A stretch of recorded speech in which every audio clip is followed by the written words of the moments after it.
Now what I'm going to say to you is something that saints of God have already preached upon. நான் இன்று உங்களுக்கு சொல்லப் போவதான காரியம் என்னவென்றால் அது ஏற்கனவே அநேக பரிசுத்தவான்களால் சொல்லப்பட்டதுதான். But there's something that we all have to understand. ஆனால் ஒரு காரியத்தை நாம் எல்லாரும் உணர்ந்து கொள்ள வேண்டும். But it is something that we all have to know. ஆனால் அந்த காரியமானது நாம் எல்லாரும் அறிந்திருக்க வேண்டிய காரியமாக இருக்கிறது. So we have to remind ourselves of certain things that is going on in our lives in the church and that will happen in the future.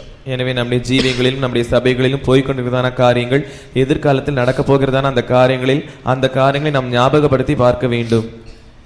It is an attempt by the devil, by the kingdom of darkness, to make us compromise with him. நம்மை பிசாசோடு கூட ஒத்து போகும்படியாக பிசாசானவனாலும் அந்தகாரத்தின் ராஜ்யத்தினாலும் செய்யப்படுகிறதான ஒரு முயற்சியாக இது இருக்கிறது. So we will study 4 ways in which the devil wants us to compromise with him. எனவே 4 வழிகளின் மூலமாக பிசாசானவன் எப்படி அவனோடு கூட நம்மை ஒத்துப்போக செய்கிறான் என்பதை நாம் படிப்போம்.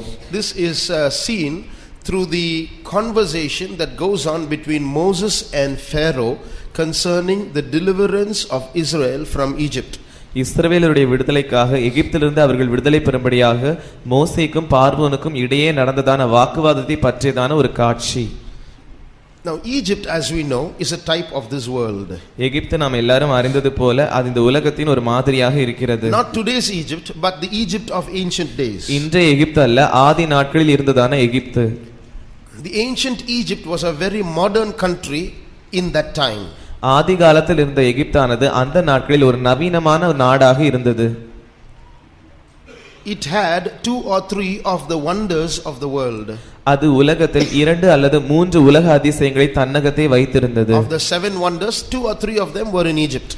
உலகத்தில் இருக்கிற மொத்தமாக 7 அதிசயங்களில் 2 அல்லது 3 அதிசயங்கள் அந்த எகிப்து தேசத்தில் காணப்பட்டது. All those 7 wonders of the world don't exist today. அந்த நாட்களில் காணப்பட்டதான அந்த உலகத்தின் 7 அதிசயங்களும் இன்று காணப்படுகிறதில்லை. Except for one, that is the pyramids which are still in Egypt today. ஒரே ஒரு அதிசயம், அதுதான் எகிப்து தேசத்தில் இருக்கிறதான அந்த பிரமிடுகள். They still exist today. அவைகள் இன்று வரைக்கும் திகழ்கின்றன. The others 1 or 2 exist, but they exist only in bits and pieces. அந்த இடத்தில் 2 அல்லது இன்னொரு 3 அதிசயங்கள் இருக்கிறது, ஆனால் அவைகள் மொத்தமாக இல்லாமல் பகுதிகளாக காணப்படுகிறது. In short, Egypt was a place worth seeing. சுருக்கமாக சொல்ல போனால் எகிப்து தேசமானது பார்க்க தகுந்த இடமாக இருந்தது. We all study about Egypt in our schools. நாம் எல்லாரும் நம்முடைய பள்ளிகளில் எகிப்து தேசத்தை பற்றி படித்திருக்கிறோம். It was a place that was very advanced technologically and scientifically those days. அந்த தேசமானது ஆதி நாட்களில் நவீனமாகவும் விஞ்ஞான முறையில் வளர்ந்ததாகவும் இருந்தது. It was one of those places where medicine began. அந்த இடத்தில்தான் மருத்துவம் ஆரம்பிக்கப்பட்ட இடமாக அது இருந்தது. It was in that place that paper was invented. அந்த இடத்தில்தான் காகிதம் உருவாக்கப்பட்டது. So those days it was a very pleasant place, a place worth seeing, a place worth living in. எனவே அந்த நாட்களில் அந்த எகிப்து தேசமானது பார்க்க தகுந்த இடமாகவும் இன்பம் தரக்கூடிய இடமாகவும் வசிப்பதற்கு நல்ல இடமாகவும் இருந்தது. So the Egypt of that time can be a sample or a model of today's world. எனவே அந்த நாட்களில் இருந்ததான அந்த எகிப்து தேசமானது இப்பொழுது இருக்கிற மாதிரியான நவீனமான உலகத்திற்கு ஒரு மாதிரியாக இருக்கிறது. Egypt is not only a place, it's a symbol of power. எகிப்து தேசமானது ஒரு இடம் மாத்திரமல்ல, அது ஒரு வல்லமையின் அடையாளமாகவும் இருந்தது. So for the Israelites to leave Egypt, they need a bigger power than the power of Egypt. எனவே இஸ்ரவேலர்கள் எகிப்திலிருந்து வெளியே வரும்படியாக அவர்களுக்கு அந்த வல்லமையை விட இன்னும் அதிகமான மிகப்பெரிய வல்லமை அவசியமாக இருந்தது. Leaving Egypt is a sign of salvation, as we all know. நாம் எல்லாரும் அறிந்திருக்கிறபடி எகிப்தை விடுவது ரட்சிப்பின் அடையாளமாக இருக்கிறது. But leaving Egypt is not an ordinary thing. ஆனால் எகிப்தை விடுவது ஒரு சாதாரணமான காரியம் அல்ல. Today people are being saved. இன்று ஜனங்கள் ரட்சிக்கப்படுகிறார்கள். But we just take it for granted. We just take it for granted. We just assume their salvation. We think it's something ordinary. அது சாதாரணமான காரியம் என்று நாம் நினைக்கிறோம். We say, oh, he's my soul, I brought him to church, he was saved through me, and so on. நாம் இப்படி சொல்லுகிறோம், அவர் என்னுடைய ஆத்மா, நான் தான் அவரை சபைக்கு கொண்டு வந்தேன், என் மூலமாக தான் அவர் ரட்சிக்கப்பட்டார். But to deliver the Israelites from Egypt, how many times Pharaoh had to be plagued? ஆனால் இஸ்ரவேலர் எகிப்து தேசத்திலிருந்து விடுவிக்கப்படும்படியாக பார்வோனானவன் எத்தனை முறை வாதிக்கப்பட்டான்? You know how many demons will be sitting on and in in a man who is unsaved? ரட்சிக்கப்படாத ஒரு மனுஷனுக்குள்ளும் மனுஷனுக்கு மேலும் எத்தனை விதமான பிசாசுகள் உட்கார்ந்திருக்கும் தெரியுமா? So to bring a man out of Egypt is to bring him out of the clutches of all those spirits in darkness. எனவே ஒரு மனுஷனை பிசாசனுடைய எல்லா பிடிகளிலிருந்தும் அந்தகாரத்தின் பிடிகளிலிருந்தும் கொண்டு வருவதுதான் ரட்சிப்பு. That is called bringing him out of Egypt. அதுதான் எகிப்திலிருந்து வெளியே கொண்டு வருவது. So coming out of Egypt is a miracle. எனவே எகிப்திலிருந்து வெளியே வருவதே ஒரு அற்புதம். That is why angels rejoice when a person repents on earth. எனவே தான் பூமியில் ஒரு மனுஷன் மனம் திரும்பும்போது பரலோகத்தில் தூதர்கள் களி கூறுகிறார்கள். That is why all of us sitting here who have accepted the Lord Jesus Christ and who have experienced deliverance from Egypt, we are all miracles. எனவே தான் நாம் எல்லாரும் இங்கே உட்கார்ந்திருக்க நாம் அனைவரும் பிசாசுடைய வல்லமையிலிருந்து விடுவிக்கப்பட்டு ரட்சிக்கப்பட்டு தேவனுடைய பிள்ளைகளாக தூதர்களுக்கு முன்பாக அவருக்கு முன்பாக களி கூர்ந்து கொண்டிருக்கிறோம். We are all miracles. நாம் எல்லாரும் அற்புதமாக இருக்கிறோம். We all sitting here, we are all miracles. நாம் இங்கே உட்கார்ந்திருக்கிற அனைவரும் அற்புதங்கள். Hallelujah. Now, but as the children of Israel wanted to come out of Egypt, இஸ்ரவேல் ஜனங்கள் எகிப்து தேசத்திலிருந்து வெளியே வரும்படியாக when the dialogue between Moses, Aaron and Pharaoh took place, மோசேக்கும் ஆரோனுக்கும் பார்வோனுக்கும் நடையே நடந்ததான் அந்த சம்பாஷணையில் Pharaoh was not ready to let them go easily. பார்வோன் அவர்களை மிகவும் சுலபமாக விடுவதற்கு அவன் ஆயத்தமாக இல்லை. So when plague after plague started haunting them, எனவே அவர்களை வாதைக்கு பின் வாதியாக வேட்டையாட ஆரம்பித்தது. he started communicating or compromising with Moses and Aaron and gave them some conditions and terms on which they can be free. பார்வோன் அந்த மோசேயோடும் ஆரோனோடும் கூட சில நிபந்தனைகளை இட்டு அவர்கள் அவைகளை எல்லாம் செய்தால் அவர்களை விடுவிப்பதாக அவன் சொன்னான். This is the way in which the devil will try to compromise with us also with regard to him. இந்த வழிகளில் தான் பிசாசானவனும் கூட நாம் அவனோடு கூட ஒத்துப்போகும்படியாக அவன் செய்கிற முயற்சிகள் இப்படியாக இருக்கிறது. The first compromise, முதலாவது ஒத்துப்போகுதல், Exodus chapter 8 verse 25. யாத்திராகமம் 8ஆம் அதிகாரம் 25ஆம் வசனம். அப்பொழுது பார்வோன் மோசேயையும் ஆரோனையும் அழைப்பித்து, நீங்கள் போய் உங்கள் தேவனுக்கு தேசத்தில் தானே பலியிடுங்கள் என்றான். Praise the Lord. கர்த்தருக்கு ஸ்தோத்திரம். What do we see here? இங்கே நாம் என்ன பார்க்கிறோம்? You want to go and sacrifice? நீங்கள் போய் பலியிட வேண்டுமா? You want to serve God? நீங்கள் தேவனுக்கு ஆராதனை செய்ய வேண்டுமா? Do it. செய்யுங்கள். Don't go out. வெளியே போக வேண்டாம். Be here itself and do it. இங்கே இருந்துதானே அதை நீங்கள் செய்யுங்கள். Be in Egypt and sacrifice. எகிப்து தேசத்திற்குள் இருந்து நீங்கள் ஆராதனை செய்யுங்கள். That's the first thing. Don't go out and serve God. Be in Egypt and serve God. நீங்கள் வெளியே போய் கர்த்தருக்கு ஆராதனை செய்ய வேண்டாம். எகிப்து தேசத்திற்குள் இருந்து நீங்கள் ஆராதனை செய்யுங்கள். அதுதான் முதலாவது ஒத்துப்போகுதல். Dear children of God, அருமையான தேவனுடைய பிள்ளைகளே, we must know some things. நாம் சில காரியங்களை அறிந்திருக்க வேண்டும். In India, இந்தியா தேசத்தில் there are places that are not in India. சில இடங்கள் இருக்கிறது, அவைகள் இந்தியாவிற்குள் இல்லை. It's not part of India. அவைகள் இந்தியாவின் பகுதிகள் அல்ல. In India, there are places which are not part of India. இந்தியாவில் சில பகுதிகள் இருக்கிறது, அந்த பகுதிகள் இந்தியாவிற்குள் இல்லாத பகுதிகள். What is the name of that place? அந்த பகுதிகளுடைய பெயர் என்ன? In India, there is a part of India which belongs to America. இந்திய தேசத்தில் ஒரு பகுதி இருக்கிறது, அந்த பகுதி அமெரிக்க தேசத்திற்கு சொந்தமானது. What is that? அது என்ன? That's the American embassy. அதுதான் அமெரிக்காவின் தூதரகம். The American embassy will be in India, but it does not belong to India. It belongs to America. அமெரிக்காவின் தூதரகம் இந்தியாவில் இருக்கும், ஆனால் அது இந்தியாவிற்கு சொந்தமானதல்ல, அமெரிக்காவிற்கு சொந்தமானது. So if an American or anyone commits a crime and runs into the American embassy and seeks asylum or refuge, Indians can't touch him. எனவே அமெரிக்க தேசத்தை சேர்ந்த ஒருவர் இந்தியா தேசத்தில் ஏதோ ஒரு குற்றம் செய்துவிட்டு அந்த அமெரிக்க தூதரகத்திற்குள் ஒரு அடைக்கலத்திற்காக ஓடி போனால் இந்தியர்கள் அவரை தொட முடியாது. So they might be going into a building, but they are going outside India.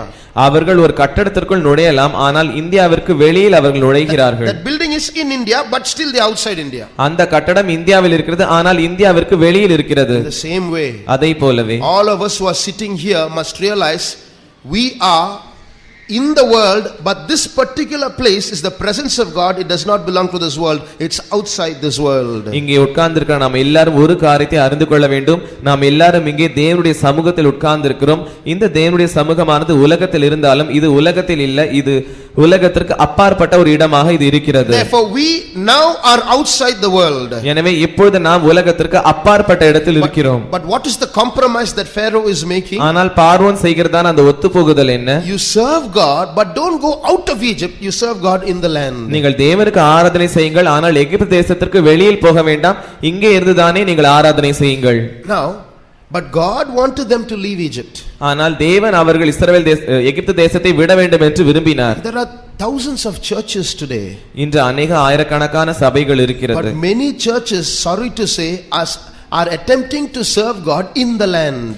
ஆனால் அநேக சபைகள் சொல்வதற்கு பரிதாபமான காரியம், அவர்கள் தேசத்தில் இருந்து கொண்டுதானே தேவனுக்கு ஆராதனை செய்யும்படியாக முயற்சிக்கிறார்கள். They are trying to serve God in Egypt itself. அவர்கள் எகிப்தில் இருந்து கொண்டுதானே ஆராதனை செய்யும்படியாக முயற்சிக்கிறார்கள். But that is not possible. ஆனால் அது சாத்தியமானதல்ல. God cannot be there. தேவன் அங்கே இருக்க முடியாது.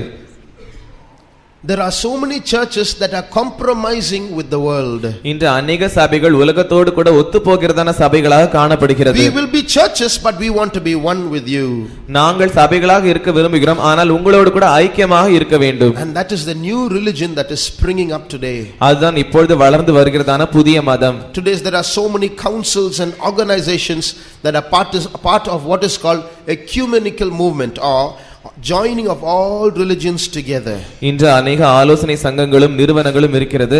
அந்த நிறுவனங்களுடைய வேலை என்னவென்றால் அவைகள் எல்லா மதங்களையும் ஒன்றாக சேர்த்து ஒன்றாக பார்ப்பது. And many churches are members there. அந்த நிறுவனங்களில் அநேக சபைகள் அங்கத்தினர்களாக இருக்கிறார்கள். They are attempting to serve God in the land. அவர்கள் தேசத்தில் இருந்து கொண்டுதானே தேவனுக்கு ஆராதனை செய்யும்படியாக முயற்சிக்கிறார்கள். Now I have showed you how in the $1 note there is a seal which is called the Great Seal of the United States. அமெரிக்க தேசத்தினுடைய $1 அந்த தாளில் அந்த அமெரிக்க தேசத்தினுடைய அடையாளம், மிகப்பெரிய அடையாளம் இருக்கிறதை நான் உங்களுக்கு காண்பித்தேன். In the $1 note there are some Latin words written. அந்த $1 தாளில் இப்படிப்பட்ட லத்தீன் வார்த்தைகள் எழுதப்பட்டிருக்கிறது. One word is on top of the seal. You have what is written as annuit coptis. அந்த முத்திரையில் இப்படிப்பட்ட லத்தீன் வார்த்தைகள் எழுதப்பட்டிருக்கிறது, annuitis coptis.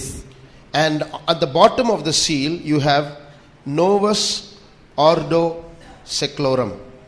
அந்த முத்திரையின் கீழில் இப்படிப்பட்ட லத்தீன் வார்த்தைகள் எழுதப்பட்டிருக்கிறது, novus ordo seclorum. What does this mean? இதோட அர்த்தம் என்ன? Novus means new. novus என்றால் புதிய. Ordo means order. ordo என்றால் முறையான அமைப்பு. Seclorum means secular or this worldly, does not belong to God. செக்லோரம் என்று சொன்னால் மத சார்பற்றது, இந்த உலகத்தில் மத சம்பந்தம் இல்லாதது. Annuit coptis means announcing the birth. annuitis coptis என்று சொன்னால் பிறப்பை அறிவிப்பது. So what does that together mean? இவைகள் எல்லாம் ஒன்றாக சேர்ந்து எந்த அர்த்தத்தை தருகிறது? Announcing the birth of a new world order. ஒரு புதிய உலக அமைப்பினுடைய பிறப்பை அது அறிவிக்கிறது. Announcing the birth of a new world order. ஒரு புதிய உலகத்தின் அமைப்பின் பிறப்பை அது அறிவிக்கிறது. What is that? அது என்ன? That is a new religion that is springing up that is going to spring up in the future. எதிர்காலத்தில் வளரப்போகிறதான புதிய மதம் தான் அது. Many churches are joining there. அநேக சபைகள் அதோடு கூட சேர்ந்து கொண்டிருக்கிறது. You see, it's written seclorum and it's written new world order. That word seclorum is not world, it means only this world. செக்லோரம் என்று சொன்னால் ஏதோ உலகம் அல்ல, இந்த உலகம் மாத்திரம் என்பது அர்த்தம். In other words, there is no heaven. இல்லாவிட்டால் பரலோகம் என்பது இல்லை. In school we study India is a secular country. பள்ளிகளில் நாம் இப்படி படிக்கிறோம், இந்தியா ஒரு மத சார்பற்ற நாடு. What does that mean, secular? It means India does not believe in heaven. அதனுடைய அர்த்தம் என்னவென்றால் இந்தியா பரலோகத்தை நம்புகிறதில்லை. That is the meaning of that word. அதுதான் அந்த வார்த்தையினுடைய அர்த்தம். So you see in that symbol there is the Egyptian pyramid is there. அந்த அடையாளத்தில் எகிப்தினுடைய பிரமிடு அங்கே இருக்கிறது. And there is an eye above the pyramid, which is the eye of an Egyptian god. அந்த pyrimidine மேல் ஒரு கண் இருக்கிறது. அந்த கண் எகிப்து தேவனுடைய ஒரு கண்ணாக இருக்கிறது. So it's again Egypt coming there. இப்பொழுது மறுபடியுமாக எகிப்து வருகிறது. People are trying to serve God in the land. They won't be serving the real God, they will be serving another god. ஜனங்கள் தேவனை அந்த தேசத்தில் இருந்து கொண்டுதானே ஆராதிக்கும்படியாக முயற்சித்துக் கொண்டிருக்கிறார்கள். ஆனால் அவர்கள் உண்மையான தேவனை ஆராதிக்கிறதில்லை, யாரோ ஒரு கடவுளை அவர்கள் ஆராதிப்பார்கள். While that is happening in the world, இது உலகத்தில் இப்படி நடந்து கொண்டிருக்கையில் serving God in the land of Egypt, what does that mean for us? எகிப்து தேசத்தில் இருந்து கொண்டுதானே தேவனை ஆராதிப்பது என்பது நமக்கு எப்படி அர்த்தமாகிறது? We are not foolish enough to go and join that group. நாம் அந்த சபைகளோடு போய் சேர்ந்து கொள்வதற்கு அந்த அளவுக்கு நாம் புத்தியினர்கள் அல்ல. How does the devil make us compromise with him by serving him in the land? பிசாசானவன் எப்படி நாம் இந்த தேசத்தில் இருந்து கொண்டுதானே ஆராதனை செய்வதின் மூலமாக அவனோடு கூட எப்படி ஒத்துப்போக பண்ணுகிறான்? Being in Egypt and in the church. எகிப்து தேசத்தில் இருந்து கொண்டும் சபையில் இருந்து கொண்டும். What does that mean? அதனுடைய அர்த்தம் என்ன? Living a life of sin and being a believer. பாவமுள்ள ஒரு ஜீவித்தை செய்து கொண்டு விசுவாசியாக இருப்பது. But that is not possible. ஆனால் அது சாத்தியம் அல்ல. We can't serve God and the devil. நாம் பிசாசையும் உலகத்தையும் சேவிக்க முடியாது. Read Ecclesiastes chapter 8 verse 11. பிரசங்கியின் புஸ்தகம் 8ஆம் அதிகாரம் 11ஆம் வசனத்தை வாசியுங்கள். துர்க்கிரைக்கு தக்க தண்டனை சீக்கிரமாய் நடவாதபடியால் மனுபுத்திரரின் இருதயம் பொல்லாப்பை செய்ய அவர்களுக்குள்ளே துணிகரம் கொண்டிருக்கிறது. See what is written here? இங்கே என்ன எழுதப்பட்டிருக்கிறது என்று பாருங்கள். Because punishment against an evil deed is not executed immediately, the sons of men think they are now presumptuous to continue sinning. துர்க்கிரைக்கு தக்க தண்டனை சீக்கிரமாய் நடவாதபடியால் மனுபுத்திரரின் இருதயம் பொல்லாப்பை செய்ய அவர்களுக்குள்ளே துணிகரம் கொண்டிருக்கிறது. What does that mean? இதனுடைய அர்த்தம் என்ன? I committed sin first time, nothing happened. நான் முதலாவது தரம் பாவம் செய்தபோது எனக்கு எதுவுமே நடக்கவில்லை. So I'll do it a second time. எனவே இப்பொழுது இரண்டாவது தரம் நான் செய்கிறேன். Still nothing happened. இன்னும் ஒன்றும் நடக்கவில்லை. So I'll do it a third time. எனவே மூன்றாவது தரம் நான் செய்கிறேன். Still nothing happened. இன்னும் ஒன்றும் நடக்கவில்லை. So the sons of men have become presumptuous because God is keeping silent. தேவன் அமைதியாக இருப்பதினால் மனுபுத்திரர்கள் துணிகரம் கொள்கிறார்கள். So with secret sins inside and trying to compromise with Egypt, we are trying to come to the church also. எனவே ரகசிய பாவங்களை உள்ளே வைத்துக்கொண்டு எகிப்தோடு கூட ஒத்துப்போகும்படியாக முயற்சி செய்து ஆராதனைக்கும் வந்து கொண்டிருக்கிறார்கள். Bible says evil men shall wax worse and worse, deceiving and being deceived. வேதாகமம் இப்படி சொல்லுகிறது, துன்மார்க்கர் அவர்கள் தங்களை வஞ்சித்துக் கொண்டு மற்றவர்களையும் வஞ்சித்து போக போக மோசமாகிக் கொண்டே போவார்கள். That is happening in the last days. இதுதான் கடைசி நாட்களில் சம்பவித்துக் கொண்டிருக்கிறது. This is the way he tries to make us compromise. இப்படிதான் அவன் நம்மை அவனோடு கூட ஒத்துப்போகும்படியாக அவன் பண்ணுகிறான். We should not play with sin. நாம் பாவத்தோடு விளையாட கூடாது. Just because God gives us time, it does not mean he is ignoring what we are doing. தேவன் நமக்கு தருணம் தருகிறபடியினால் நாம் என்ன செய்கிறோமோ அதை அவர் அறியாதிருக்கிறது போல அல்ல. We must realize that sin not only grieves God, it hurts him. பாவமானது தேவனை துக்கப்படுத்துவது மாத்திரமல்ல, அது அவரை வேதனைப்படுத்துகிறது. It injures him. அது அவரை காயப்படுத்துகிறது, குத்துகிறது. So we should not think that sin only grieves God. He feels sad when you can do sin. He not only feels sad, we are piercing him. நாம் பாவம் செய்யும்போது அவர் ஏதோ துக்கப்படுகிறார் என்று நாம் மாத்திரம் நினைத்து விடக்கூடாது. நாம் பாவம் செய்யும்போது நாம் அவரை குத்துகிறோம். So when we keep on piercing Jesus, the Father loves us. He is patient with us in dealing with us, but he will not be indefinitely patient. நாம் இயேசுவை தொடர்ந்து குத்திக் கொண்டிருக்கும் போது பிதாவானவர் நம்மேல் அதிக அன்பு வைத்திருக்கிறார். நம்மோடு கூட பட்சமாய் அன்பாய் நடந்து கொள்கிறார், பொறுமையா இருப்பார், பொறுமையாய் நடந்து கொள்கிறார். ஆனால் நாம் தொடர்ந்து குத்திக் கொண்டே இருக்கும்போது அவர் அளவில்லாத பொறுமையோடு கூட இருக்க மாட்டார். Suddenly the destruction will come. திடீரென்று அழிவு வரும். We should not compromise with sin. நாம் பாவத்தோடு ஒத்து போக கூடாது. Pharaoh will make such conditions, we should say no to that. பார்வோன் இப்படிப்பட்ட நிபந்தனைகளை சொல்லுவான், நாம் அவைகளுக்கு இல்லை என்று சொல்லிவிட வேண்டும். In such a situation, அப்படிப்பட்ட சூழ்நிலையில் what should we do? நாம் என்ன செய்ய வேண்டும்? We should pray for deliverance. நாம் விடுதலைக்காக ஜெபிக்க வேண்டும். But instead of praying for deliverance, we are playing with sin. That is what grieves God. விடுதலைக்காக ஜெபிப்பதற்கு பதிலாக நாம் பாவத்தோடு கூட விளையாடுவதனால் அதுதான் தேவனுக்கு துக்கத்தை ஏற்படுத்துகிறது. So if there is anyone here, I do not know, but there's anyone here trying to serve God in the land, God wants to deliver us. இங்கே யாராவது ஒருவர் இருப்பீர்கள் என்றால் எனக்கு யார் என்று தெரியாது, ஆனால் தேசத்தில் இருந்து கொண்டுதானே நீங்கள் தேவனுக்கு ஆராதனை செய்ய வேண்டும் என்று விரும்பினால் நீங்கள் அப்படி செய்ய வேண்டாம். It's not possible. அது சாத்தியமாக இருக்க முடியாது. We can be here in the hall but still we are part of Egypt. நாம் இந்த ஹாலில் ஒருவேளை இருக்கலாம், ஆனால் இன்னும் நாம் எகிப்து தேசத்தின் ஒரு பகுதியாக தான் இருப்போம். God should deliver us from Egypt fully. Let's praise God. தேவன் நம்மை முற்றிலுமாக எகிப்திலிருந்து விடுதலை தரும்படியாக நாம் அவரை ஸ்தோத்திரிப்போம். Praise the Lord. Praise Jesus. Praise the Lord. We praise you, Lord. Thank you, Jesus. We praise you. We praise you. We praise you. We praise you. We praise you. We praise you, Lord. We praise you, Lord.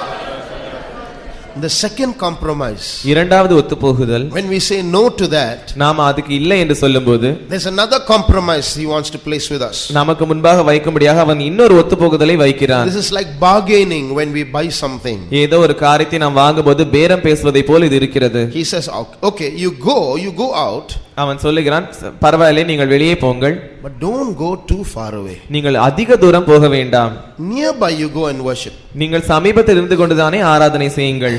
Exodus chapter 8 verse 28. யாத்திராகமம் 8ஆம் அதிகாரம் 28ஆம் வசனம். அப்பொழுது பார்வோன், நீங்கள் உங்கள் தேவனாகிய கர்த்தருக்கு வனாந்தரத்தில் பலியிடும்படிக்கு நான் உங்களை போக விடுவேன், ஆனாலும் நீங்கள் அதிக தூரமாய் போக வேண்டாம், எனக்காக வேண்டுதல் செய்யுங்கள் என்றான். Don't go too far away. நீங்கள் அதிக தூரமாய் போக வேண்டாம். What does this show? இது எதை காண்பிக்கிறது? This shows a church that has a lot of worldly attachments. அநேக உலக சம்பந்தங்களை, உலக பாசங்களை வைத்திருக்கிறதான சபையை இது காண்பிக்கிறது. Today there are so many churches where the salvation experience is there. இன்று அநேக சபைகள் இருக்கிறது, அந்த சபைகளில் ரட்சிப்பின் அனுபவம் காணப்படுகிறது. But they are not too detached from the world. ஆனால் அவைகள் முற்றிலுமாக உலகத்தை விட்டு விடுபட்டதாக காணப்படுகிறது இல்லை. They want this and that. ஒன்று இதில் இல்லாவிட்டால் அதில் இருக்கிறது. They won't sin. அவர்கள் பாவம் செய்வதில்லை, but they will be worldly. ஆனால் அவர்கள் உலக பிரகாரமாக இருப்பார்கள். Too much of compromise with the world. உலகத்தோடு கூட அதிகமான ஒத்துப்போகுதல்கள். They are out of Egypt but near it. அவர்கள் எகிப்து தேசத்தை விட்டு வெளியே வந்திருக்கிறார்கள், ஆனால் எகிப்து தேசத்திற்கு பக்கத்தில் இருக்கிறார்கள். So they are linked with God. They have some kind of an association with God. எனவே அவர்கள் தேவனோடு கூட தொடர்பு வைத்திருக்கிறார்கள், தேவனோடு கூட சம்பந்தம் வைத்திருக்கிறார்கள். But they don't have a vision of Canaan. They have a vision of Egypt only. ஆனால் அவர்களுக்கு கானானை பற்றியதான தரிசனம் இல்லை, அவர்களுக்கு எகிப்தை பற்றியதான தரிசனம் தான் இருக்கிறது. So although they are outside of Egypt, they are praying only for their survival in this world. எனவே அவர்கள் எகிப்து தேசத்தை விட்டு வெளியே இருந்தாலும் இந்த உலகத்தில் ஜீவிப்பதற்காகவே அவர்கள் ஜெபிக்கிறார்கள். There are so many who preach today what is called the prosperity gospel. If you are God's child, you will be rich, you will be blessed. இன்று அநேக பிரசங்கிமார்கள் இருக்கிறார்கள், அவர்கள் செழிப்பின் சுவிசேஷத்தை பிரசங்கிக்கிறவர்களாக இருக்கிறார்கள். நீங்கள் ரட்சிக்கப்பட்டால் நீங்கள் பணக்காரராக மாறுவீர்கள், நீங்கள் நன்றாக வாழ்வீர்கள் என்று அவர்கள் பிரசங்கம் பண்ணுகிறார்கள். You must dress as stylish as possible, be as fashionable as possible. We must show that God has blessed us. நீங்கள் எந்த அளவுக்கு ஸ்டைலாக உடுத்த முடியுமோ அந்த அளவுக்கு நீங்கள் உடுத்துங்கள், எந்த அளவுக்கு ஆடம்பரமாக இருக்க முடியுமோ அந்த அளவுக்கு ஆடம்பரமாக இருங்கள். ஏனென்றால் இதன் மூலமாக தேவன் உங்களை ஆசீர்வதித்திருக்கிறார் என்று நீங்கள் மற்றவர்களுக்கு காண்பியுங்கள். That is worshiping out of Egypt but near Egypt. இதுதான் எகிப்து தேசத்திலிருந்து வெளியே வந்து ஆராதனை செய்வது, ஆனால் எகிப்திற்கு பக்கத்தில் இருந்து கொண்டுதானே ஆராதனை செய்வது. Even amongst us many children of God are out of Egypt but too attached with this world. நம்முடைய மத்தியிலும் கூட अनेक தேவனுடைய பிள்ளைகள் இருக்கிறார்கள், அவர்கள் எகிப்து தேசத்தை விட்டு வெளியே வந்திருக்கிறார்கள், ஆனால் இன்னும் உலகத்தோடு கூட அதிக தொடர்பு வைத்திருக்கிறார்கள். They love the world and the things of this world. அவர்கள் இந்த உலகத்தையும் அதில் உள்ள காரியங்களையும் நேசிக்கிறார்கள். And they are praying only for those things. They are not praying to go to heaven. அவர்கள் அந்த காரியங்களுக்கு மாத்திரம் தான் ஜெபிக்கிறார்கள், பரலோகத்திற்காக போக வேண்டும் என்று அவர்கள் ஜெபிக்கிறதில்லை.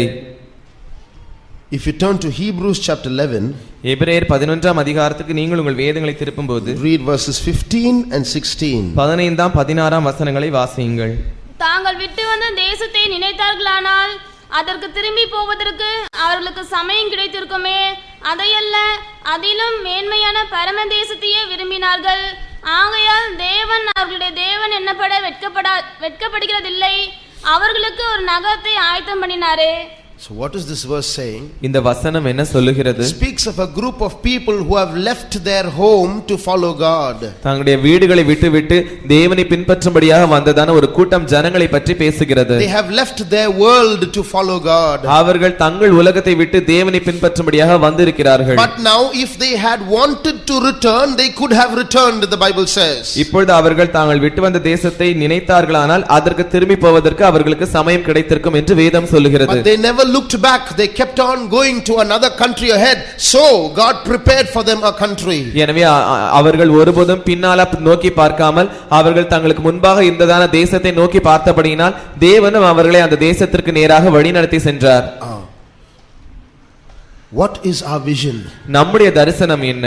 Are we looking forward to heaven? நாம் பரலோகத்திற்கு முன்பாக நாம் பார்க்கிறோமா? Is that our prayer today? அதுதான் நம்முடைய ஜெபமாக இருக்கிறதா? Or is all our prayers for worldly prosperity? இல்லவிட்டால் நம்முடைய உலகத்தின் செழிப்பிற்காக நம்முடைய எல்லா ஜெபங்களும் இருக்கிறதா? Are we, this is all what we read just now is about the Old Testament saints. இவைகள் எல்லாம் நாம் வாசித்த எல்லா காரியங்களும் பழைய ஏற்பாட்டு பரிசுத்தவான்களை பற்றியது. They left their lands and they looked forward for another country. அவர்கள் தங்கள் தேசங்களை விட்டு தங்களுக்கு முன்பாக இருந்த இன்னொரு தேசத்தை நாடி போனார்கள். But we are not able to leave Egypt fully. ஆனால் முற்றிலுமாக எகிப்தை விடுவதற்கு நம்மால் முடிகிறதில்லை. We still have our attachments. இன்னும் நமக்கு சில தொடர்புகள் உண்டு. My native place, என்னுடைய சொந்த ஊர், my relatives, என்னுடைய சொந்தக்காரர்கள், my language, என்னுடைய பாஷை, my caste, என்னுடைய ஜாதி. So we are proud of all that and we are we speak often of all that. எனவே இவைகள் எல்லாம் பற்றி நாம் மிகவும் பெருமை அடைந்து அடிக்கடி அதை குறித்து பேசுகிறவர்களாக இருக்கிறோம். You know what the Bible says? ஆனால் வேதாகமம் என்ன சொல்கிறது என்று தெரியுமா? Those people who left their home, God is not ashamed to called to be their God.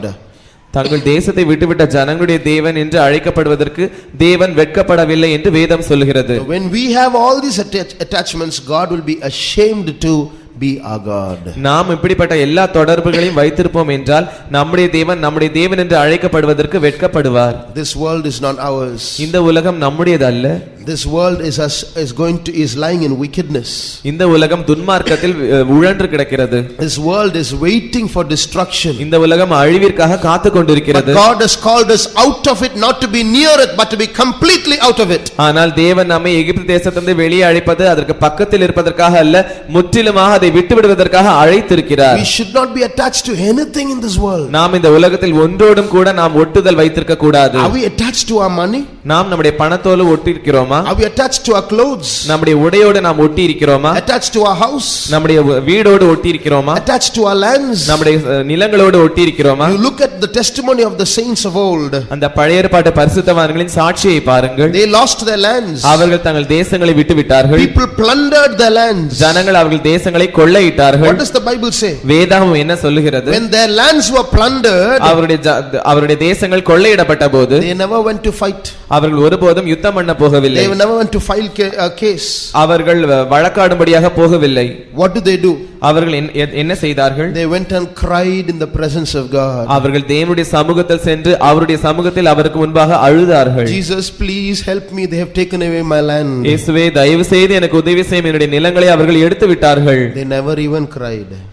அவர்கள் இப்படி அழவும் இல்லை. They never prayed for it. அவர்கள் அதற்காக ஜெபிக்கவும் இல்லை. What did they do? அவர்கள் என்ன செய்தார்கள்? Chapter 10, Hebrews chapter 10 verse 34. எபிரேயர் 10ஆம் அதிகாரம் 34ஆம் வசனம். நான் கட்டப்பட்டிருக்கையில் நீங்கள் என்னை குறித்து பரிதபித்ததுமன்றி பரலோகத்தில் அதிக மேன்மையும் நிலையிலுதமான சுதந்திரம் உங்களுக்கு உண்டென்று அறிந்து உங்கள் ஆஸ்திகளையும் சந்தோஷமாய் கொள்ளையிட கொடுத்தீர்கள். Praise the Lord. கர்த்தருக்கு ஸ்தோத்திரம்.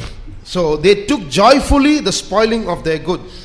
அவர்கள் தங்கள் ஆஸ்திகளை கொள்ளையிடுவதற்கு சந்தோஷமாய் கொடுத்தார்கள். So when their goods were taken away, they took it happily. Let go, take it away. I have great possession in heaven. எனவே அவருடைய பொருட்கள் எடுத்துக்கொள்ளப்பட்ட போது பரவாயில்லை, எடுத்துக்கொண்டு போகட்டும், எனக்கு பரலோகத்தில் மிகப்பெரிய சொத்து இருக்கிறது என்று அவர்கள் சொன்னார்கள். So when we suffer losses in this world, எனவே இந்த உலகத்தில் நாம் சேதங்களை அனுபவிக்கும் போது, when people think we Christians are fools and they can plunder us, கிறிஸ்தவர்களாகிய இவர்கள் புத்தியினர்கள் என்று சொல்லி நம்மை கொள்ளையிடும்படியாக ஜனங்கள் முயற்சிக்கும் போது, don't worry. அதை பற்றி நீங்கள் கவலைப்பட வேண்டாம். Take it joyfully. நீங்கள் இதை சந்தோஷமாக எடுத்துக்கொள்ளுங்கள். Because in heaven we have a more enduring substance. ஏனென்றால் நமக்கு பரலோகத்தில் மிகவும் நிலையுள்ளதான பொருட்கள் இருக்கிறது. If we get worried about these things, it means one, we have lost a vision of heaven. Two, we are attached to this world. இந்த காரியங்களை குறித்து நாம் கவலைப்பட்டு கொண்டிருப்போம் ஆனால் அதனுடைய அர்த்தம் என்னவென்றால் நாம் அந்த பரலோக தரிசனத்தை எழுந்துவிட்டு இந்த உலகத்தோடு கூட பற்றுதல் வைத்திருக்கிறோம் என்று அர்த்தம். We are near Egypt. நாம் எகிப்து தேசத்திற்கு பக்கத்தில் இருக்கிறோம். That the Lord might take us totally out of Egypt. Let's praise God. தேவன் நம்மை முற்றிலுமாக எகிப்திலிருந்து எடுத்து போடும்படியாக நாம் அவரை ஸ்தோத்திரிப்போம். ஸ்தோத்ரம் ஸ்தோத்ரம் ஸ்தோத்ரம் ஸ்தோத்ரம் ஸ்தோத்ரம் ஸ்தோத்ரம். Praise you, Lord. We praise you, we praise you, we praise you. Thank you, Lord. We thank you, Jesus. We praise you, we praise you. The third compromise. மூன்றாவது ஒத்துப்போகுதல். Exodus chapter 10. யாத்திராகமம் 10ஆம் அதிகாரம்.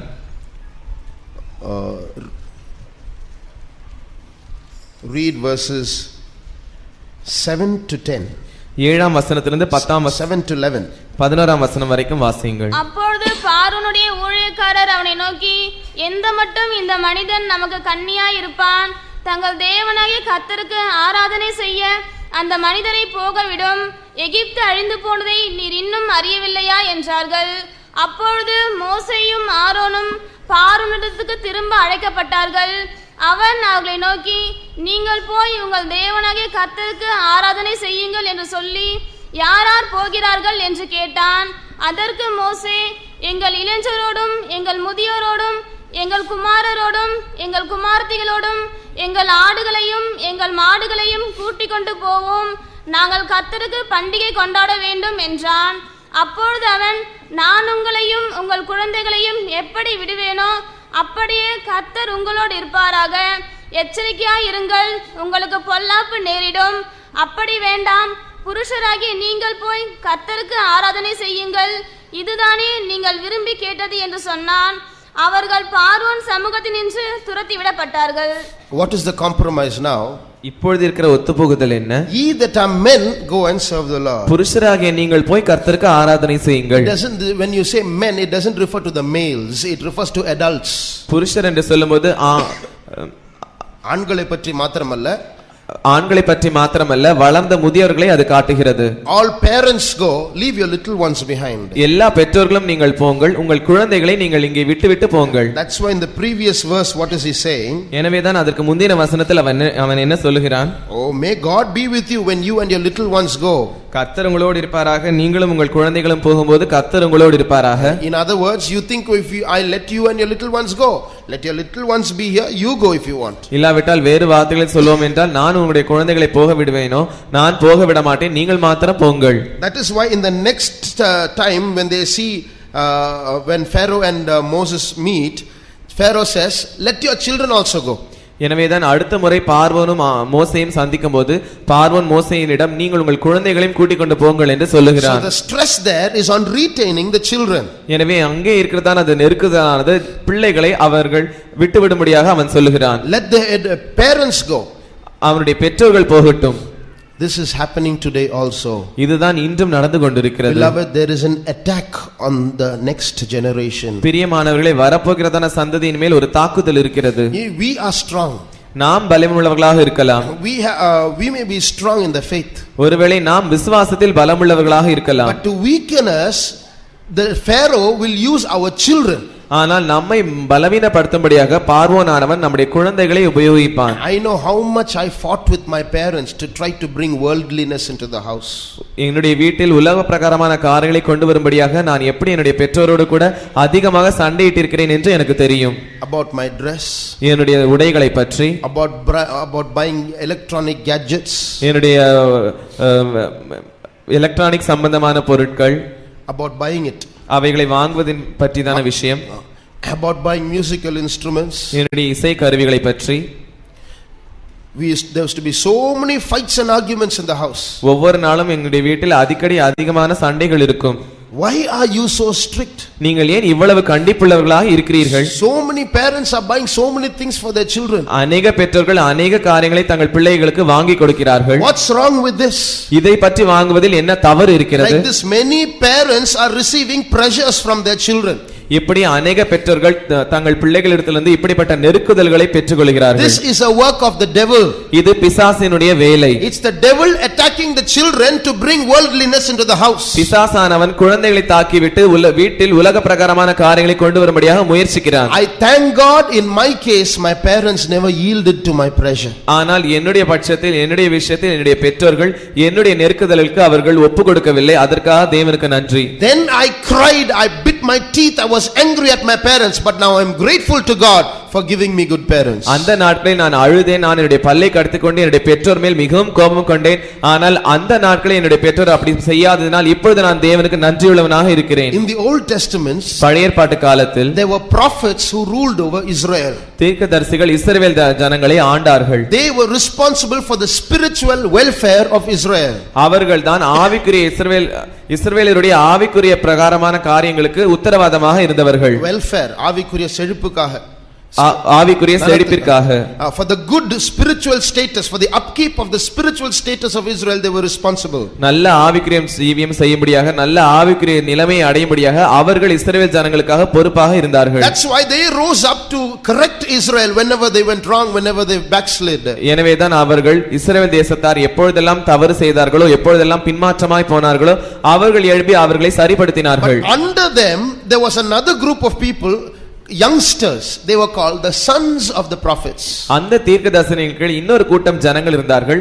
அவர்கள் வாலிபர்களாக இருந்தார்கள். அவர்கள் தான் தீர்க்கதரிசிகளின் புத்திரர் என்று அழைக்கப்பட்டார்கள். They were being trained by the prophets, the fathers, to become prophets after their generation. அந்த வாலிபர்கள் தங்கள் பிதாக்களாகிய அந்த தீர்க்கதரிசிகளால் பயிற்சிக்கப்பட்டிருந்தார்கள். ஏனென்றால் அவர்கள் தான் அந்த தீர்க்கதரிசிகளுக்கு பின்காலத்தில் வரப்போகிறதான இளைய தீர்க்கதரிசிகளாக இருக்கும்படியாக அப்படி பயிற்சிக்கப்பட்டார்கள். So they were brought up in prophetical schools and they were called sons of the prophets. They were learning to prophesy to keep Israel spiritual. எனவே அவர்கள் தீர்க்கதரிசன பள்ளிகளில் வளர்க்கப்பட்டு தீர்க்கதரிசியின் புத்திரர்களாக இருந்து கொண்டு எப்படி தீர்க்கதரிசனத்தோடு கூட இஸ்ரவேலோடு கூட பேச வேண்டும் என்று அவர்கள் கற்பிக்கப்பட்டார்கள். That's why we have Sunday school. எனவே தான் நமக்கு ஞாயிறு பள்ளி இருக்கிறது. Not just to teach them some syllabus and get a prize at the end of an exam. ஏதோ சிலபஸில் இருக்கிற காரியங்களை கற்றுக் கொடுத்து விட்டு கடைசியில் ஒரு பிரைஸ் வாங்குவதற்காக அல்ல. Sunday school teachers, remember that you have a great responsibility. ஞாயிறு பள்ளி ஆசிரியர்களை ஒரு காரியத்தை நினைவில் கொள்ளுங்கள், உங்களுக்கு மிகப்பெரிய உத்தரவாதம் இருக்கிறது. You are the prophets and the children with you are the sons of the prophets. நீங்கள் தான் தீர்க்கதரிசிகள், உங்களோடு கூட இருக்கிற பிள்ளைகள் தீர்க்கதரிசிகளின் புத்திரர். How are we teaching them? நாம் எப்படி அவர்களுக்கு கற்பிக்கிறோம்? How are we bringing them up? நாம் அவர்களை எப்படி வளர்க்கிறோம்? Parents, you are the prophets and your children are the sons of the prophets. பெற்றோர்களே, நீங்கள் தான் தீர்க்கதரிசிகள், உங்கள் பிள்ளைகள் தான் தீர்க்கதரிசிகளின் புத்திரர். What are you doing for the spiritual upbringing of your children? உங்களுடைய பிள்ளைகளுடைய ஆவிக்குரிய வளர்ச்சிக்காக நீங்கள் என்ன செய்கிறீர்கள்? My son should somehow become a software engineer. என்னுடைய மகன் எப்படியாவது ஒரு சாஃப்ட்வேர் இன்ஜினியராக மாற வேண்டும். That's Egyptian language. அது எகிப்தியருடைய பாஷை. My son should somehow become a saint is our language. என்னுடைய மகன் எப்படியாவது ஒரு பரிசுத்தவானாக மாற வேண்டும் என்பதுதான் நம்முடைய பாஷை.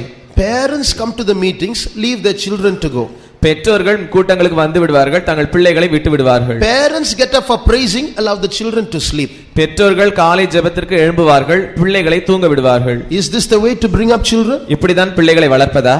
Our generation is being attacked. நம்முடைய சந்ததி தாக்கப்படுகிறது. Children who are supposed to grow up and be in our place in the future church, who are supposed to take hold of the reins of the church and carry on this mission till the last day, are now getting attached with the world. குழந்தைகளாக இருக்கிறவர்கள், இன்று குழந்தைகளாக இருக்கிறவர்கள் இந்த சபையில் இருந்து கொண்டு பின்னாட்களில் அவர்கள் சபையை தாங்குகிறவர்களாக சபையில் இருக்கிற அந்த காரியங்களை வரப்போகிற சந்ததியினருக்கு அறிவிக்க வேண்டியவராக இருக்கிறவர்கள் இப்படி இருக்க வேண்டுமா? Now they are getting attached with the world. இப்போது அவர்கள் உலகத்தோடு கூட ஒட்டிக்கொள்ளப்படுகிறார்கள். They are the future church. அவர்கள்தான் எதிர்காலத்தில் வருகிறதான சபை. They should be in the church and they should prophesy. அவர்கள்தான் சபையில் இருந்து கொண்டு அவர்கள்தான் தீர்க்க தரிசனம் சொல்ல வேண்டும். They should come forward and testify in the microphones. அவர்கள்தான் முன்னால் வந்து மைக்கில் சாட்சி சொல்ல வேண்டும். They should go and bring new souls to the church. அவர்கள் வெளியே போய் புதிய ஆத்துமாக்களை கொண்டு வர வேண்டும். But what are our children doing? ஆனால் நம்முடைய பிள்ளைகள் என்ன செய்து கொண்டிருக்கிறார்கள்? Fighting for clothes. உடைக்காக அவர்கள் சண்டை போடுகிறார்கள். Fighting for new electronic gadgets. Give me a cell phone. புதிய எலக்ட்ரானிக் பொருட்களுக்காக எனக்கு செல்போன் வாங்கி கொடுங்கள் என்று அவர்கள் சண்டை போடுகிறார்கள். Going after girlfriends and boyfriends. ஆண் நண்பர்களோடும் பெண் நண்பர்களோடும் அவர்கள் பின்னால் போய் கொண்டிருக்கிறார்கள். Yesterday there was a fashion show in a college in the city. நேற்று சென்னை மாநகரில் ஒரு ஃபேஷன் ஷோ ஒரு காலேஜில் நடைபெற்றது. You know who got the prize? அதில் பரிசு பெற்றவர் யார் என்று தெரியுமா? The one who was most naked. மிகவும் அதிகமாக நிர்வாண நிலையில் இருந்தவர் தான் முதல் பரிசை பெற்றார். That is this world. அதுதான் இந்த உலகம். That is Egypt. அதுதான் எகிப்து. In such a dirty world we are living. இப்படிப்பட்ட அசுத்தமான உலகத்தில் தான் நாம் வாழ்ந்து And கொண்டிருக்கிறோம். our children who ought to be the sons of the prophets are going after this dirty world. அது மாத்திரமல்ல நம்முடைய பிள்ளைகள் தீர்க்கதரிசிகளின் புத்திரராக இருக்க வேண்டியவர்கள் இந்த உலகத்திற்கு பின்பாக போய் கொண்டிருக்கிறார்கள். Parents, Sunday school teachers, remember we have facing a great challenge.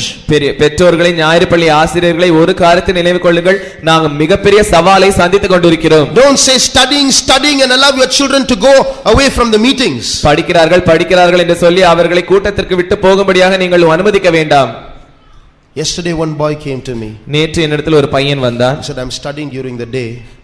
நான் பகல் முழுவதும் படித்தேன் என்று சொன்னான். I want to do some work in the evening. இப்பொழுது சாயங்காலத்தில் நான் சில வேலைகளை செய்ய வேண்டும். So please, if you could get a job for me, something to do in the evenings will be good.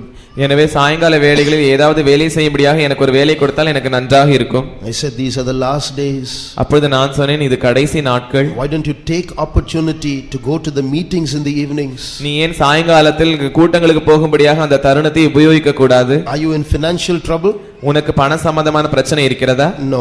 இல்லை. No, then please go for the meetings. That's more important. அப்படியாக இருக்கும் என்றால் நீ கூட்டங்களுக்கு தான் தயவு செய்து போக வேண்டும், அதுதான் மிகவும் முக்கியம். How are our children growing up? நம்முடைய பிள்ளைகள் எப்படி வளருகிறார்கள்? Are they growing up in the presence of God? அவர்கள் தேவனுடைய சமூகத்தில் வளருகிறார்களா? Or are they just duty sake Sunday Christians just coming here to show their face? Oh, I have come to. இல்லாவிட்டால் கடமைக்காக ஞாயிறு கிறிஸ்தவர்களாக தங்களுடைய முகத்தை நான் வந்துவிட்டேன் என்று காட்டும்படியாக வருகிறார்களா?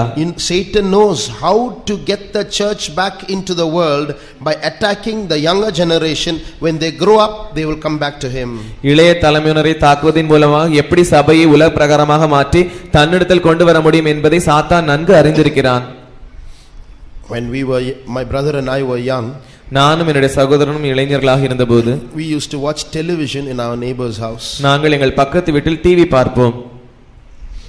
Parents did not know that. என்னுடைய பெற்றோர்கள் இதை அறியாதிருந்தார்கள். They were upstairs. அவர்கள் மாடியில் இருந்தார்கள். And right next door in the same compound there was another house where we would watch TV. நாங்கள் இருந்ததான அதே வளாகத்தில் இன்னொரு வீடு இருந்தது, அந்த வீட்டில் தான் நாங்கள் டிவி பார்ப்போம். So we'll just say we are going to our neighbor's house just to talk and we will be watching TV there. எனவே நாங்கள் எங்களுடைய பெற்றோர்களிடத்தில் நாங்கள் அந்த பக்கத்து வீட்டுக்கு போய் பேசிவிட்டு வருகிறோம் என்று சொல்லிவிட்டு அங்கே போய் டிவி பார்ப்போம்.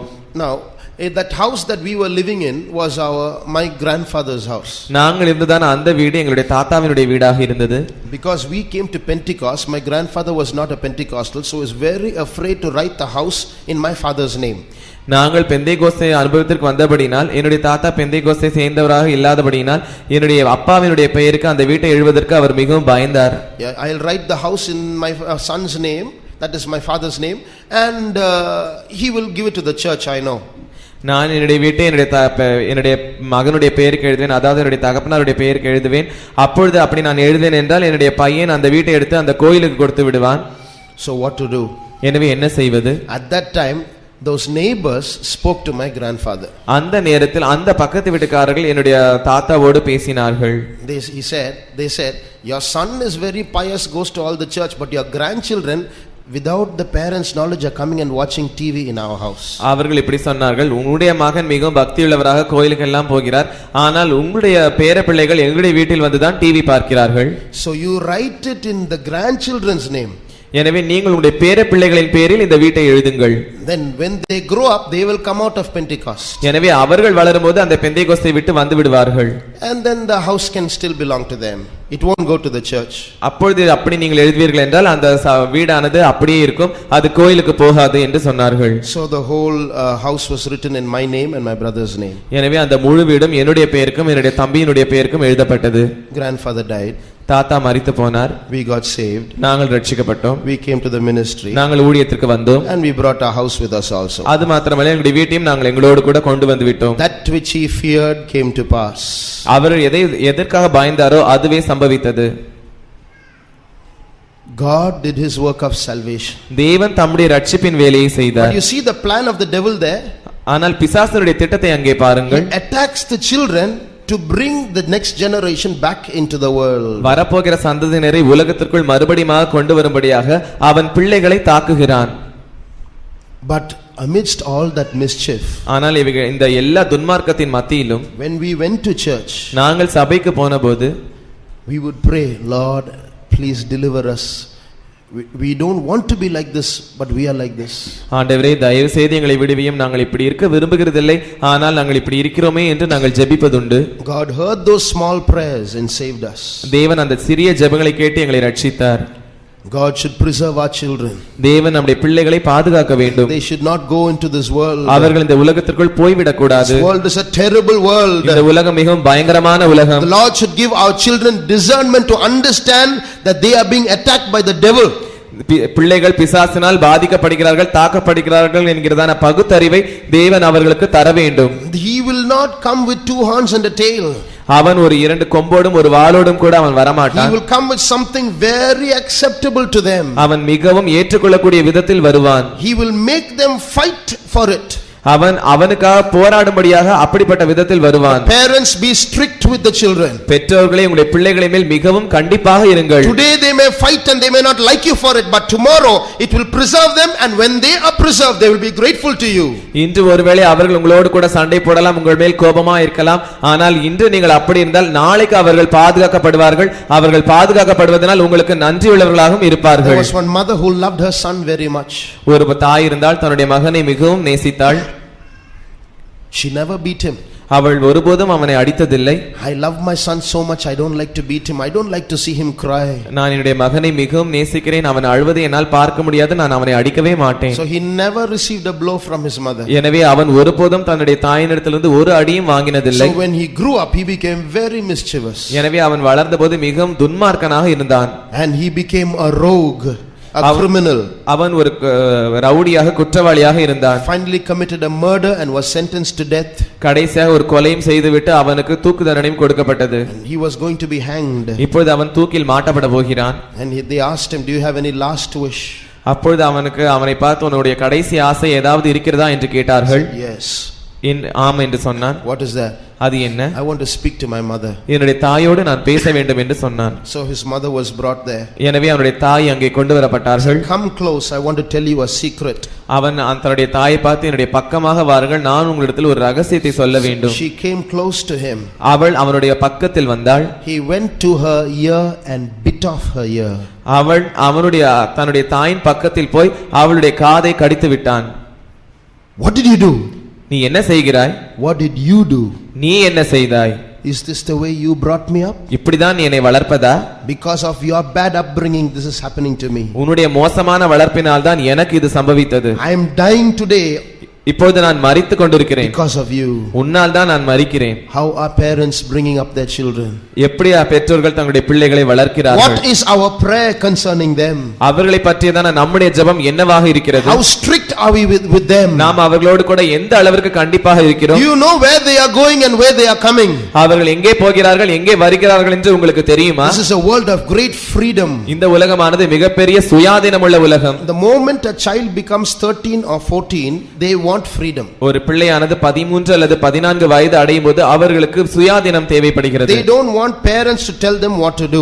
என்ன செய்ய வேண்டும் என்று பெற்றோர்கள் அவர்களுக்கு சொல்லுகிறதை அவர்கள் விரும்புகிறதில்லை. They feel they are old enough to decide for themselves. தங்களுக்காக தீர்மானம் பண்ணுவதற்கு அவர்கள் மிகவும் வயதாகிவிட்டார்கள் என்று அவர்கள் நினைக்கிறார்கள். And they will argue for that. You don't have to tell me, I know. அது மாத்திரமல்ல, நீங்கள் எல்லாம் சொல்ல வேண்டாம், எனக்கு தெரியும் என்று விவாதிக்கிறார்கள். Why do you keep poking at me all the time, asking stupid questions? Where are you going? Why did you go there? Why are you standing here? Leave me alone. நீங்கள் ஏன் எப்பொழுது பார்த்தாலும் என்னை குத்திக் கொண்டே இருக்கிறீர்கள்? முட்டாள்தனமான கேள்விகளை கேட்டுக்கொண்டு நீ எங்கே போகிறாய், எங்கே வருகிறாய், நீ என்ன செய்து கொண்டிருக்கிறாய் என்று கேட்கிறீர்கள். They will ask those questions and fight with you, but don't stop asking those questions. அவர்கள் இப்படிப்பட்ட கேள்விகளை கேட்டுக்கொண்டு உங்களோடு கூட சண்டை போடுவார்கள். இருந்தாலும் நீங்கள் இப்படிப்பட்ட கேள்விகளை கேட்பதை நிறுத்த வேண்டாம். That is the responsibility of a parent. இதுதான் ஒரு பெற்றோருடைய உத்தரவாதம். Keep asking and keep guarding your children. அவர்களை கேட்டுக்கொண்டே இருங்கள், அவர்களை பாதுகாத்துக் கொண்டே இருங்கள். The next generation belongs to Jesus. வருகிற சந்ததியானது இயேசுவுக்கு சொந்தம். If the coming of the Lord tarries, they have to take hold of the reins of this church. கர்த்தருடைய வருகை தாமதிக்குமானால் அவர்கள் தான் சபையை எடுத்து நடத்த வேண்டியவர்கள். The Lord might preserve all our children. Let's praise God. நம்முடைய எல்லா பிள்ளைகளையும் தேவன் பாதுகாக்கும்படியாக நாம் அவரை ஸ்தோத்திரிப்போம். ஸ்தோத்திர ஸ்தோத்திர ஸ்தோத்திர ஸ்தோத்திர. praise, we praise, we praise you. Thank you, Lord. We thank you, Lord. We thank you, Jesus. We praise you. That's why the prayer tomorrow from 10 o'clock to 12 o'clock in the morning, a major part of it will be for the children in the church. எனவேதான் நாளை காலை நடக்க போகிறதான 10 மணியிலிருந்து 12 மணி வரையும் இருக்கிறதான ஜெபமானது முக்கியமான பகுதிகள் பிள்ளைகளுக்காக ஜெபிக்க வேண்டியதாக இருக்கிறது. The God of this world has blinded many of them. They don't know what's happening. இப்பிரபஞ்சத்தின் தேவன் அவன் அவர்களில் அநேகரின் கண்களை குருடாக்கி இருக்கிறான். அவர்கள் என்ன செய்கிறார்கள் என்று அவர்களுக்கே தெரிகிறதில்லை. They think they are having fun. They don't realize they are dancing on the net of the devil. அவர்கள் ஏதோ வேடிக்கையாக பிசாசுடைய வலையின் மேல் என்ன நடக்கிறது என்று அறியாமல் ஆடிக்கொண்டிருக்கிறார்கள். Anytime they can fall into the eternal pit. எந்த நேரத்திலும் அவர்கள் நித்திய குழிக்குள் விழலாம். That God might bring them out, we are going to pray. தேவன் அவர்களை வெளியே கொண்டு வரும்படியாக நாம் ஜெபிக்க போகிறோம். The last compromise. கடைசியான ஒத்துப்போகுதல். Exodus chapter 10 verse 24. யாத்திராகமம் 10ஆம் அதிகாரம் 24ஆம் வசனம். அப்பொழுது பார்வோன் மோசேயை அழைப்பித்து, நீங்கள் போய் கர்த்தருக்கு ஆராதனை செய்யுங்கள், உங்கள் ஆடுகளும் உங்கள் மாடுகளும் மாத்திரம் நிறுத்தப்பட வேண்டும், உங்கள் குழந்தைகள் உங்களுடன் போகலாம் என்றான். Let your little ones go. See, he's saying let your little ones go. Now he's allowing the little ones to go. First he wanted to retain them. இப்பொழுது உங்கள் குழந்தைகள் போகலாம் என்று சொல்லுகிறான். முதலாவது அவர்கள் நிறுத்த வேண்டும் என்று அவன் நினைத்தான். இப்பொழுது உங்கள் குழந்தைகள் உங்களோடு கூட போகலாம் என்று சொல்லுகிறான். But he's making another compromise. ஆனால் இப்பொழுது இன்னொரு ஒத்துப்போகுதலை அவன் சொல்லுகிறான். Let your flocks and your herds remain. You go with your family. உங்கள் ஆடுகளும் உங்கள் மாடுகளும் நிறுத்தப்பட வேண்டும், நீங்களும் உங்கள் குடும்பமும் போகலாம். This is where most of us get deceived. இந்த இடத்தில் தான் நம்மில் அநேகர் வஞ்சிக்கப்படுகிறோம். My wife, myself, my children, we are all saved. Now he's letting us go. This is the best time. Escape. நான், என்னுடைய மனைவி, என்னுடைய பிள்ளைகள், நாங்கள் எல்லாரும் ரட்சிக்கப்பட்டிருக்கிறோம். இப்பொழுது அவன் எங்களை போகும்படியாக உத்தரவிட்டிருக்கிறான். இப்பொழுதுதான் தப்பிக்க வேண்டும், ஓடி போய் விடலாம். What did Moses say? மோசே என்ன சொன்னார்? 9 times this Pharaoh has deceived me. Now at last he's allowing me to go and the family to go, the little ones to go. Let's leave our herds and flocks and escape. 9 முறை இந்த பார்வோன் என்னை வஞ்சித்து விட்டான். கடைசியாக என்னையும் என்னுடைய குடும்பத்தையும் போக விட்டு அனுமதித்து விட்டான். பரவாயில்லை, இவர்களோடு கூட நாம் ஓடி போய் விடலாம். But what are they going for? ஆனால் அவர்கள் எதற்காக What are போகிறார்கள்? they escaping for? அவர்கள் எதற்காக முன்பாக தப்பித்து போகிறார்கள்? Let my people go that they may serve me in the wilderness. வனாந்தரத்தில் என்னை ஆராதிக்கும்படியாக என்னுடைய ஜனங்கள் போக வேண்டும். Now if they leave their herds and cattle, what are they going to serve God with? இப்பொழுது அவர்கள் தங்கள் ஆடுகளையும் மாடுகளையும் விட்டுவிட்டு போனால் எதை வைத்து அவர்கள் ஆராதனை செய்வார்கள்? In the same way, அதை போலவே we come here. நாம் இங்கே வந்திருக்கிறோம். There's no herds and sheep to offer sacrifice. பலி செலுத்தும்படியாக எந்த ஆடும் மாடும் இங்கே இல்லை. What does that mean? அதனுடைய அர்த்தம் என்ன? A desire to live an easy life without sacrifice. பலி இல்லாமல், தியாகம் இல்லாமல் சொகுசான ஜீவம் செய்யும்படியதான ஒரு வாஞ்சை. I should be all right, my wife should be all right, my children should be all right, my house should be all right, my money should be all right, my land should be all right. I want to serve God like that. Everything should be all right. நான் நன்றாக இருக்க வேண்டும், என்னுடைய மனைவி நன்றாக இருக்க வேண்டும், என்னுடைய பிள்ளைகள் நன்றாக இருக்க வேண்டும், என்னுடைய நிலம் நன்றாக இருக்க வேண்டும், என்னுடைய பணம் நன்றாக இருக்க வேண்டும், என்னுடைய வீடு நன்றாக இருக்க வேண்டும், எல்லாம் நன்றாக இருக்க வேண்டும். No sacrifice. தியாகம் இல்லாத ஜீவியம். What is sacrifice? பலி, தியாகம் என்றால் என்ன? Something where there is loss and pain. வேதனையும் இழப்பும் இருக்கிறதான ஒரு இடம். If there is no loss or pain, there is no sacrifice. இழப்பும் வேதனையும் இல்லாத இடத்தில் பலி இருக்காது. But we want to come to God and serve God without loss, without pain. ஆனால் நாம் தேவனிடத்தில் வந்து இழப்பும் வேதனையும் இல்லாமல் அவரை ஆராதிக்கும்படியாக நாம் விரும்புகிறோம். That is the last compromise of the devil. இதுதான் பிசாசினுடைய கடைசி ஒத்துப்போகுதல். He wants us to live an easy life. நாம் ஒரு சொகுசான ஜீவியம் செய்யும்படியாக அவன் விரும்புகிறான். You see, many of us have unsaved relatives belonging to other religions. இன்று நமக்கு अनेक உறவினர்கள் இருக்கிறார்கள். அவர்கள் ரட்சிக்கப்படாதவர்கள், மற்ற மதங்களை சேர்ந்தவர்கள். And when they see us coming to this church and they see us suffer, இந்த சபைக்கு வருவதை பார்த்து அவர்கள், இந்த சபையில் வந்து நாம் துன்பப்படுகிறதை பார்க்கிற அவர்கள், what do they say? அவர்கள் என்ன சொல்லுவார்கள்? When as long as you were with us, everything was all right. Now you have come here, you have lost everything. See, what is the use? நீ எங்களோடு கூட இருக்கும் வரைக்கும் எல்லாம் நன்றாக இருந்தது. இந்த கோயிலுக்கு வந்து விட்டதனால் உனக்கு எவ்வளவு துன்பம். நீ இங்கே வந்து என்ன லாபம்? They do not know about loss and pain.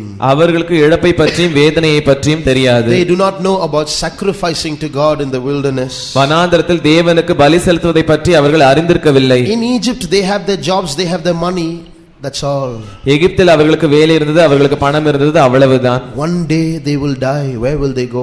ஆனால் ஒரு நாள் அவர்கள் மரிப்பார்கள். அவர்கள் எங்கே போவார்கள்? What happens to all their money?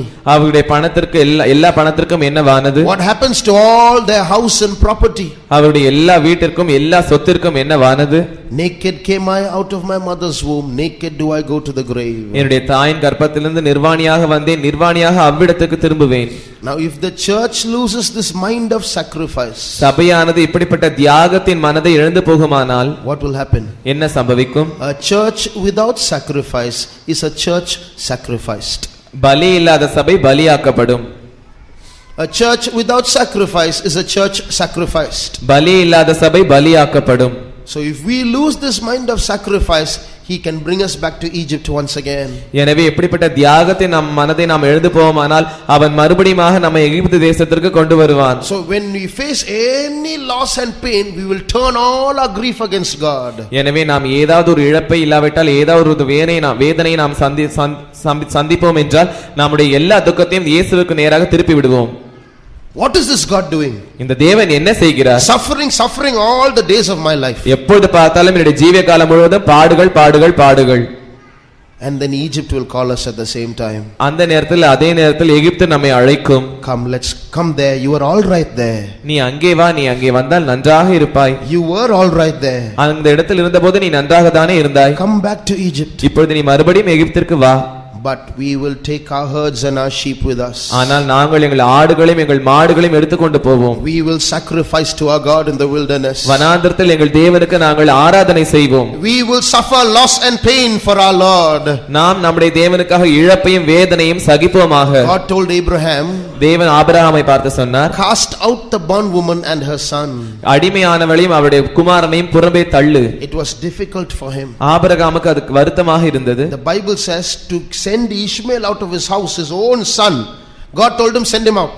வேதாகம் சொல்லுகிறது, தேவன் ஆபிரகாமை பார்த்து அவனுடைய சொந்த குமாரனை நீ புறம்பே தள்ள வேண்டும், வெளியே அனுப்ப வேண்டும் என்று சொன்னார். They said it was grievous to Abraham when he did that. அது ஆபிரகாமுக்கு அது செய்யும்போது மனநோவாக இருந்தது. It was painful then. அது அவனுக்கு அப்பொழுது மனநோவாக இருந்தது. But he obeyed. ஆனால் கீழ்ப்படிந்தான். Next when God asked him to offer Isaac, அதற்கு பிறகு தேவன் அவனை பார்த்து ஈசாக்கை பலியிடும்படியாக சொன்னபோது he was ready to do it. அவன் அதை செய்வதற்கு ஆயத்தமாக இருந்தான். One sacrifice made the pain of the next sacrifice reduce. ஒரு பலியானது இன்னொரு பலி செலுத்தும்போது அதற்குள்ள வேதனையை குறைத்து விட்டது. So when we keep on sacrificing to God, there might be pain initially. எனவே நாம் தேவனுக்கு தொடர்ந்து பலி செலுத்திக் கொண்டிருக்கும்போது தியாகம் செய்யும்போது ஆரம்பத்தில் வேதனை இருக்கும். But eventually we will see that pain reducing in our life. ஆனால் அதன் விளைவாக நம்முடைய ஜீவிதத்தில் அந்த வேதனையானது குறைவதை நாம் பார்க்கலாம். There will be many sacrifices made, there will be a lot of loss and pain in our life, but we will see joy in the midst of it all. நம்முடைய ஜீவிகளில் अनेक பலிகள் செலுத்தப்பட்டிருக்கலாம், நம்முடைய ஜீவிகளில் अनेक இழப்புகள் வேதனைகள் ஏற்பட்டிருக்கலாம், ஆனால் அவைகளின் மத்தியில் நாம் சந்தோஷத்தை காண முடியும். David went to sacrifice to God. தாவீது தேவனிடத்தில் சென்று பலி செலுத்தும்படியாக போனான். And he found the threshing place of Araunah to build an altar. அவன் அர்னோனாவின் வாசல் களத்தை தெரிந்து கொண்டு ஒரு பலிபீடத்தை கட்டும்படியாக விரும்பினான். And David asked, how much should I pay for this? தாவீது அவனை பார்த்து இதற்காக நான் எவ்வளவு கிரயம் செலுத்த வேண்டும் என்று கேட்டான். And he said, you take it free. அப்பொழுது அவன் சொன்னான், நீ இதை இலவசமாக எடுத்துக்கொள் என்று சொன்னான். What did David say? அப்பொழுது தாவீது என்ன சொன்னான்? I don't want to sacrifice to God with that which costs me nothing.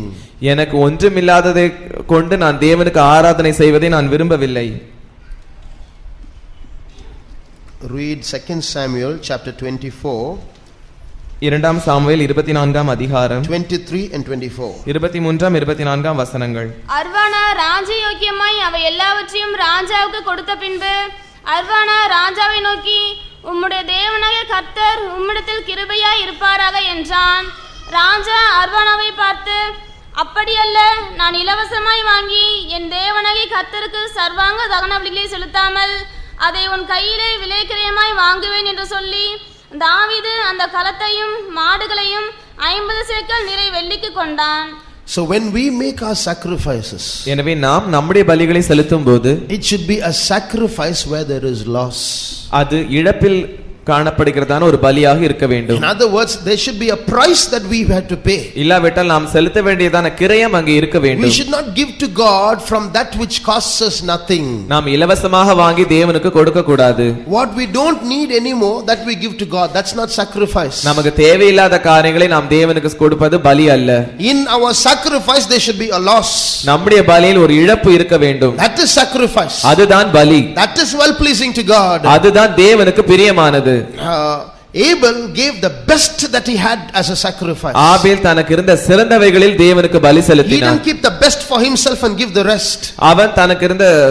அவன் சிறந்ததை தனக்கு வைத்துக்கொண்டு மீதியை தேவனுக்கு கொடுக்கவில்லை. He gave the best to God and by that he honored God. அவன் சிறந்ததை தேவனுக்கு கொடுத்து அதன் மூலமாக தேவனை கனம் பண்ணினான். What is the best that we can do for God? நாம் தேவனுக்காக சிறந்ததை எதை செய்யலாம்?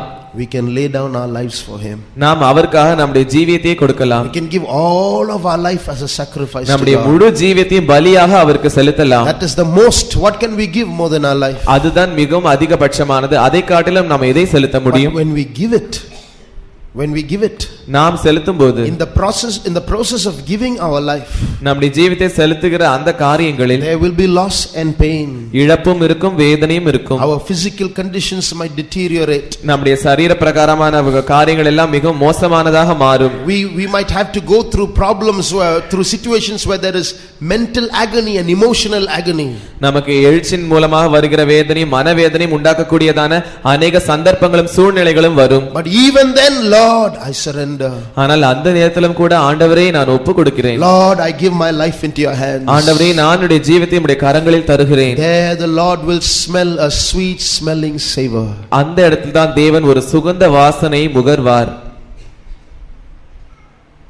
Tomorrow evening from 4 to 6, God willing, God's children will go in the different areas to distribute tracts and to share the gospel.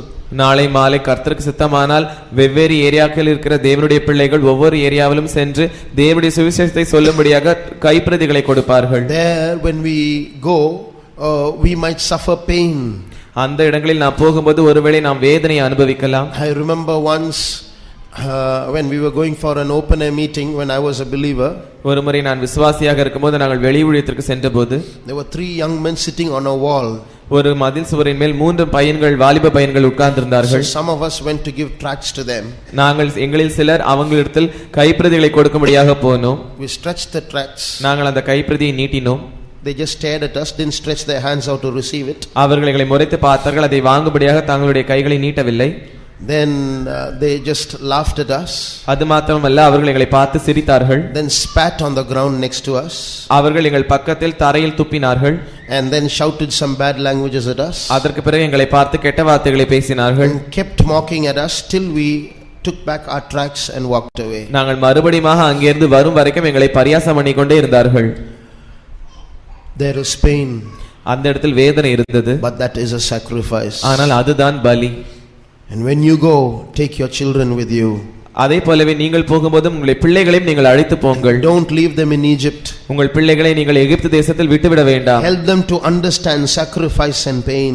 பலியையும் வேதனையும் உணர்ந்து கொள்ளும்படியாக அவர்களுக்கு உதவி செய்யுங்கள். Don't bring up your children like Egyptians. Bring them up as your next generation of saints. உங்கள் பிள்ளைகளை எகிப்தியர்களைப் போல நீங்கள் வளர்க்க வேண்டாம்.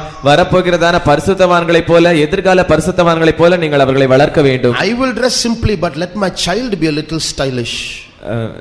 நான் மிகவும் எளிமையாக நான் உடுத்துவேன், ஆனால் என்னுடைய பிள்ளை நவநாகரிகமாக ஆடம்பரமாக உடுத்தட்டும். That's irresponsible. That's irresponsibility. அது உத்தரவாதம் இல்லாததான காரியம். But let us wake up to the conditions of today.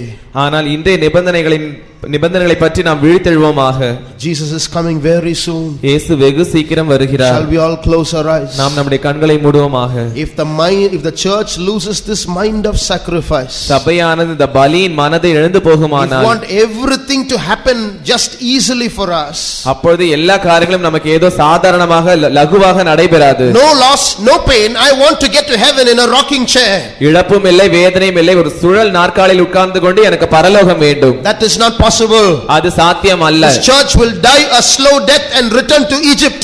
சபையானது கொஞ்சம் கொஞ்சமாக மரித்து அப்படியே மரித்துவிட்டு மறுபடியுமாக எகிப்திற்கு திரும்பிவிடும். But God is looking for living sacrifices. ஆனால் தேவன் ஜீவ பலிகளை தேடிக் கொண்டிருக்கிறார். Why are we surviving today? இப்பொழுது நாம் ஏன் உட்பிழைத்திருக்கிறோம்? Because our forefathers sacrificed their lives. ஏனென்றால் நம்முடைய முற்பிதாக்கள் தங்களுடைய ஜீவங்களை அர்ப்பணித்தார்கள். I remember one sister saying this.